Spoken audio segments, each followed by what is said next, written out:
What's going on, guys? Mickle here, and I had to bring you this emergency update because I could not believe this. It looks like Gary Gensler might have just lost all his power in this most recent executive order.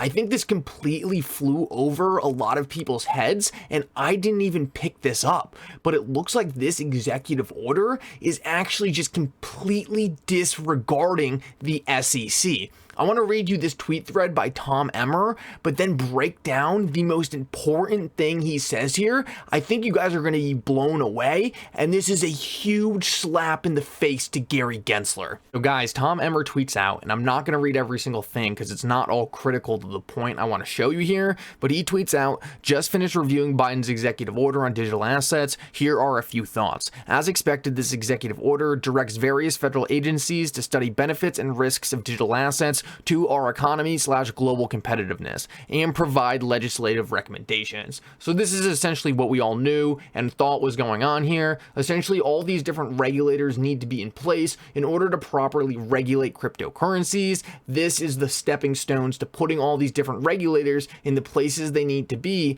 to properly regulate cryptocurrency, as it's going to become a systematically important infrastructure of our next generation financial system. And then he goes on to say, crypto, tokenization, blockchain, NFTs, and smart contracts and stablecoins are powering a more viable economic structure with individual autonomy, and for the country, it's imperative that we develop a strategy to foster this innovation. Yes, we know blockchain is doing amazing things, and the US needs to figure it out so we keep this innovation here rather than shipping it to different places all around the world. So then he kind of breaks down things on decentralization. He says, obviously, we want these systems to stay decentralized because we don't want big tech ultimately controlling these. That's just going back to the same issue, and we definitely don't want government controlling them. So he points out that he wants to keep these decentralized and points out that wasn't in the executive order, but it's important to point out these things aren't going to be perfect. They're stepping stones, and overall, I think we both agreed this is a great thought, a great start. So let's keep moving though, because this is where it starts to get really interesting. He obviously points out CBDCs and just says they should be open and permissionless and not something that would be produced out of a communist country. Finally, and this is where it gets super interesting, he says, point 3, most fortunately, the executive order doesn't ask the SEC to weigh in. SEC Chair Gensler has spent the past year intimidating crypto innovators and entrepreneurs with his unproductive regulation by public statement and enforcement action. His input is not critical. And this is huge because I did not see this at first, and I didn't even notice, or I thought I was just reading over it. The SEC is not mentioned in this executive order at all. This is crazy because the executive order, it completely disregards any input from the SEC. This is so interesting because Gary Gensler has been saying from the start, it is clear and obvious that the SEC should be the leading regulator in this industry. Well, this flies in the face of that statement because this shows it is actually not obvious and clear to anyone that the SEC should be in charge. This executive order totally takes Gary Gensler on his throne, thinking he's the king of crypto, and completely knocks him off. This is a slap in the face to someone who thought they had the power to take over this industry and is now being put on the sideline. Tom Emmer, this final statement, this is just cruel. He says his input is not critical. What essentially happened here is Gary Gensler tried to front run this executive order. He tried to take control of the cryptocurrency industry. Whether or not he knew this was going to happen, it is clear he tried to assert his power before he was ever given this power.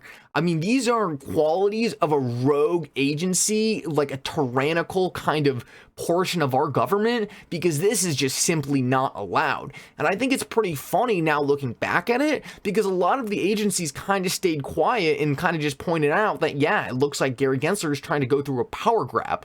all the time in the background, they were just sitting there saying, laughing essentially, thinking we're about to give this guy zero say in anything going forward, so let him go on his little power trip. Eventually he's going to lose it all. And ultimately, I don't know if the SEC is going to be kind of brought in, and I'm sure they will have some part. It's hard for me to believe they'll do nothing, but like the fact that this executive order, I mean, was being worked on for a very long time and the SEC isn't even mentioned, I mean, that goes to say a lot. And I think it's also really important to point out the line where they specifically said, we want to backpack off of what other countries have been doing.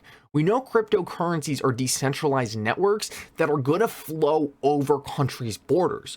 So it doesn't make any sense at all if you have some cryptocurrencies that have to follow certain regulations in some jurisdictions and others in different jurisdictions. And we know that's going to happen, but calling some coins a security and some not, when the rest of the world just says they're all currencies or all commodities and have these general rules they follow, I mean, that is just not going to fly. And the fact that Gary Gensler thought he can impose this on the market just shows how power hungry he was. The regulation never made any sense. It didn't follow the decades of securities laws practiced at his own agency, but yet he tried to jam a square peg into a round hole and failed miserably. And that's why the SEC was completely left out of this executive order. They don't even want to deal with the SEC anymore. And I want to finish this off with what Brad Garlinghouse said, because I read this earlier and I thought it was like very, very confident of him to say, but I didn't really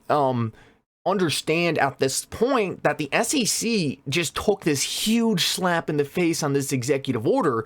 Brad Garlinghouse knew that. So I want you to listen to what he says here, because I think it's pretty funny. He says years of damage done by the SEC sole regulation by enforcement approach can be undone through collaboration between all agencies. Ripple stands ready to educate and assist. We need to catch up with the rest of the world. We need a prompt decision and decisive action ASAP.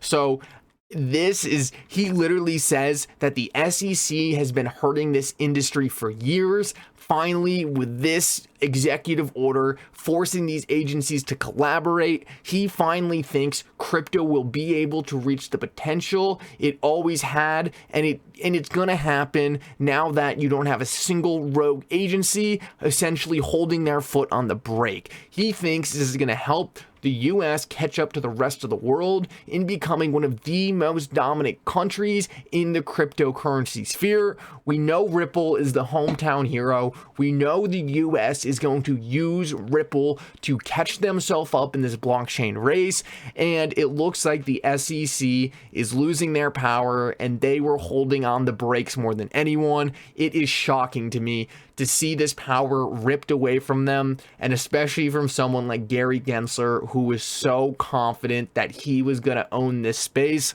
I think this is the most important thing we take from this executive order. I think Gary Gensler's hurting right now. I think he's down bad, and I think I'm more confident than ever that there is 0% chance in any reality out there that XRP ever gets declared a security. Guys, I hope you enjoyed this update. I hope you realize what's about to happen for the digital assets we own that are changing the world. Thank you so much for tuning in. I hope you enjoyed this update. For now, Mickle out.